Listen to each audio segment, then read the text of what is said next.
Maoist police ഏറ്റുമുട്ടൽ നടന്ന അട്ടപ്പാടിയിലെ കടുകുമണ്ഡം വനമേഖലയിൽ ഇന്നും തെരച്ചിൽ നടത്തും. തണ്ടർബോൾട്ടുകൾ ഉൾപ്പെടെയുള്ള കൂടുതൽ സേനയെ ഇതിനായി നിയോഗിച്ചിട്ടുണ്ട്. പാലക്കാട് SP വിജയകുമാറിന്റെ നേതൃത്വത്തിലായിരിക്കും പരിശോധനകൾ.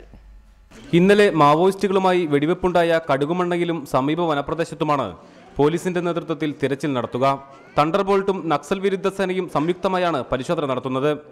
ഇന്നലെയുണ്ടായ വെടിവെപ്പിൽ മാവോയിസ്റ്റ് സംഘത്തിൽപ്പെട്ട ഒരാൾക്ക് പരിക്കേറ്റിട്ടുണ്ടെന്ന സൂചന ലഭിച്ചതിനാൽ തമിഴ്നാട്, വയനാട് തുടങ്ങിയ മേഖലകളിലും തിരച്ചിൽ ശക്തമാക്കിയിട്ടുണ്ട്.